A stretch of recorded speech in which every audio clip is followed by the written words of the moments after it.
बिस्मिल्लाहिर्रहमानिर्रहीम।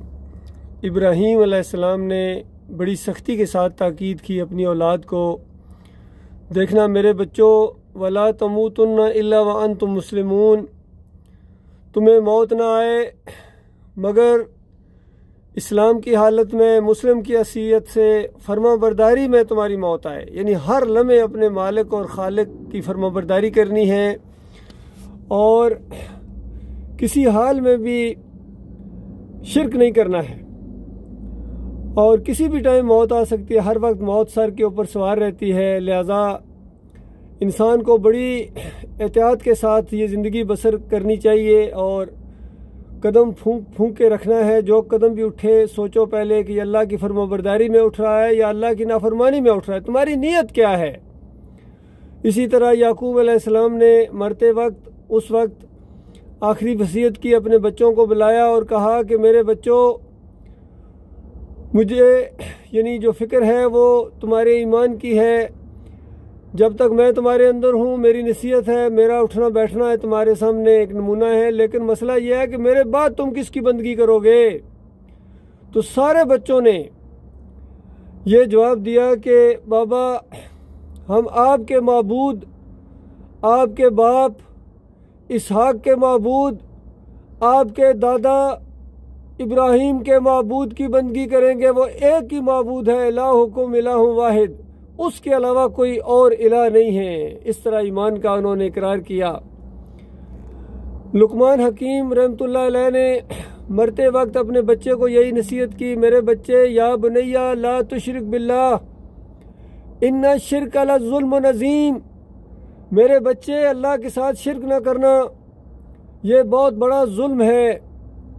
फिर नबी अलैहिस्सलाम ने अपने आखिरी दिनों के अंदर, जब बीमारी की शिद्दत है, कपड़ा चेहरे के ऊपर डालते हैं और कभी उसको पीछे हटाते हैं और मुंह से ये बात कहते हैं, लान अल्लाह अल यहूदा व नसारा इत्तखज़ू कुबूर अल अंबिया व सालिहीन मसाजिदा, अल्लाह की लानत इन यहूदियों के ऊपर और ईसाइयों के ऊपर, इन्होंने अपने अंबिया और सालिहीन की कब्रों को मसाजिद बनाया था। यानी जो काम मसाजिद में करने के थे उन्होंने कब्रों के सामने किए हैं, वहाँ सजदे किए, रुकू किए, वहाँ रोए हैं, वहाँ इन्होंने उर्स और मेले किए हैं, चादरें चढ़ाई हैं। और फिर मना करके गए कि देखना तुम कब्रों को पक्का मत करना, उसके ऊपर कोई इमारत ना खड़ी की जाए और उसके ऊपर मुजावर बन करना बैठना, मैं तुम्हें इस काम से मना करके जा रहा हूँ। देखिए, जिस शिद्दत के साथ मना किया था उसी शिद्दत के साथ उम्मत ने अपनाया है और उसी नबी की कब्र के ऊपर गुम्बद बना दिया गया। इस सिलसिले में कुछ लोग झगड़े करते थे कि नहीं, वो मस्जिद के अंदर नहीं है और ये है और वो है, वो शिर्क की अलामत नहीं है, बस वो तो एक गुम्बद है। अब्दुल वहाब नजदी साहब ने कितने गुम्बद, कितने मज़ार गिराए हैं। जब इस गुम्बद की बारी आई तो उस वक्त बर्रे सगीर से भी बड़े बड़े उलमा, जिनको समझा जाता है ये उलमा हैं, इनके कारनामे देखो, ये वफ्द की शक्ल में वहाँ गए हैं और सऊदी हुकूमत से कहा है कि हमें ऐसे लगता है कि इस गुम्बद के ऊपर भी तुम्हारी नज़र है, इसको तुम गिराने का इरादा रखते हो। तो उस वक्त सऊद ने, आले सऊद ने और वहाँ जो उलमा थे, अब्दुल वहाब नजदी भी उसमें शामिल है, इन्होंने कहा कि ये गुम्बद, इसकी तरफ तो जो मैली आंख से देखेगा हम अपनी नस्लों को कुर्बान कर देंगे। अंदाज़ा लगाइए, ये इस कदर गुम्बद इनके दिमागों के अंदर चला गया था, जिस तरह बनी इसराइल के दिमागों के अंदर बछड़ा चला गया। वो दिन है और आज का दिन है, ये गुम्बद पूजा जा रहा है, कब्र नबी सल्लल्लाहु अलैहि वसल्लम पूजी जा रही है।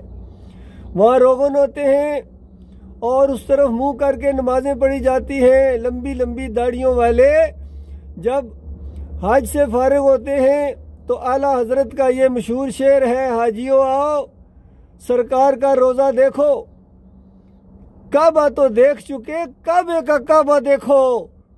ये आला हजरत है, ये बरेलवियों के जो सबसे बड़े, नबी अलैहिस्सलाम के लिए आ हजरत का लफ्ज़ इस्तेमाल करते हैं और अपने बड़े के लिए आला हजरत का लफ्ज़ इस्तेमाल करते हैं। और आला हजरत का ये मुशरिकाना अकीदा देखो, नबी अलैहिस्सलाम की कब्र को काबे का काबा कह रहा है। और देवबंदियों की किताबों में ये लिखा हुआ है, फ़ज़ाइल अमाल के अंदर, इन तबलीगियों की जमात के अंदर तो बिल्कुल सुर्खियों के साथ और बड़े हेडिंग के साथ कि नबी अलैहिस्सलाम के जिस्म के साथ जो मट्टी लगी हुई है, वो जो मट्टी मस कर रही है, छू रही है, जिसमें नबी सल्लल्लाहु अलैहि वसल्लम को बैतुल्लाह तो कोई चीज़ ही नहीं, अर्श और कुर्सी से ज़्यादा अफजल है।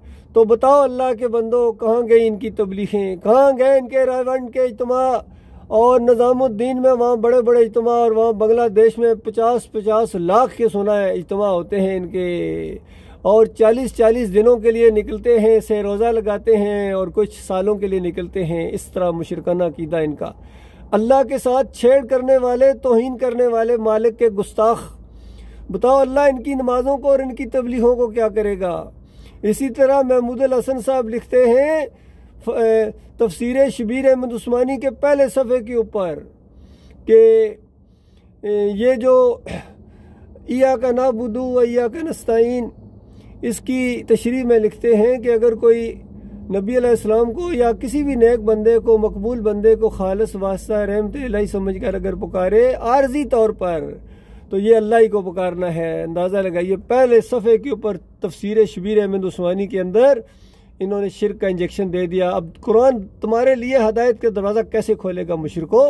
पहले सफ़े के ऊपर तौहीद की कड़ाके की आयत, पहली आयत आ रही थी, उसको तुमने शिरक के अंदर बदली कर दिया है। अब कोई या रसूल मदद कहे या अली मदद कहे, तो इनके नज़दीक ये मकबूल बंदे हैं, ये अल्लाह ही को पुकारना है। तो बताओ फिर मुशरिकीन मक्का का क्या कसूर था। वो भी तो इब्राहीम अलैहिस्सलाम को पुकारते थे, लात रहमतुल्लाह अलैह, मनात रहमतुल्लाह अलैह को पुकारते थे। उनको कुरान काफिर और मुशरिक कहता है। और आज ये पुकारने वाले, पुकारे लगाने वाले, या रसूल अल्लाह मदद पुकारने वाले, लब्बैक या रसूल अल्लाह की पुकारे लगाने वाले, वहाँ गुम्मद के सामने रुकू करने वाले, सजदे करने वाले, गुम्मद के मुहाफ़िज़, ये पूरी दुनिया में शिरक के रखवाले हैं। अल्लाह के बंदो, अरब हो या अजम हो, सारे शिरक के रखवाले हो गए। मक्की हूँ या मदनी हूँ या पाकिस्तानी हूँ या बांग्लादेशी हूँ या इंडिया के रहने वाले लोग हूँ, सारे इनके उलमा बड़े बड़े और जितने इक़्तिदार वाले हैं, ये शिरक के रखवाले हैं। ये बड़ा ख़तरनाक मामला है अल्लाह के बंदो। इसी वजह से आज उम्मत मुसलमान को पूरी दुनिया में ज़िल्लत और ख्वारी है, इनकी गर्दनें झुकी हुई हैं। हालांकि मालिक फरमाता है अंतुम अला ना इनको तुम मोमिनीन, अगर तुम मोमिन बन जाओ, मोमिन बनो, तुम सर बुलंद किए जाओगे, तुम्हें इज्जत दी जाएगी। लेकिन ये मोमिन बनने की बजाय कोई बरेलवी बन रहा है, कोई देवबंदी बन रहा है, कोई अहले हदीस है, कोई सल्फी है, कोई नक्शबंदी है, चिश्ती है, चकड़ालवी है, नौशाई है, कितने इनके नाम हैं गिने भी नहीं जा सकते हैं। और सारे के सारे उजरती हैं। ये अपनी नमाजें नहीं पढ़ते, अंदाज़ा लगाइए। ये उम्रे के दौरान कुछ लोग आपस में बाद में जिस तरह किसी को कह रहा था कि वहाँ के जो दो नफल पड़े हैं वो 1.5 दिनार का मुझे दे दो, कोई कहता 5 दिनार का मुझे दे दो। वो तो खैर आपस में, और कोई इस पर देने के लिए तैयार नहीं था। एक छोटे से छोटा अमल भी उस वक्त मुझे एहसास हुआ। मैंने कहा ये देखो, ये आम आदमी है, ये अपने इबादत को बेचने के लिए तैयार नहीं है, लेकिन बड़े बड़े शेख जिनके बारे में किसी ने कहा यही शेख हरम में चुरा के बेच खाता है। कलीम अबूज़र, दरके वैस चौधरी ज़ारा, जो किसी ने कहा ये मौलवी है, ये शेख है जो हराम खोर है। बताओ ये अब इमामत के काबिल रहा है, क़यादत के काबिल रहा है, या ये मुक्तदी बनने के लायक नहीं है। और इनको जो अपना इमाम माने, अपना लीडर माने और अकीदत की नज़र से देखे, उनके उम्रे को, उनके हज को और उनकी नमाज़ों को और उनके सौम और सलात को अल्लाह ताला क्या करेगा। अल्लाह के बंदो, ये मसला है, ये मसला पहले हल करो। अगर ये मसला हल नहीं करते हो तो तुम खालिस फरेबकार हो और तुम बुतों के पुजारी हो। शिरक के साथ तुम अल्लाह के पास जब जाओगे तो उसके बाद मरने के साथ वो तुम्हें आग लगेगी। यहाँ से हथौड़े मारते हुए फरिश्ते लेके जाएंगे और फिर उसके बाद बरज़ख में हमेशा ऊपर, जब तक क़यामत कायम नहीं होगी तुम्हें मार पीट होती रहेगी।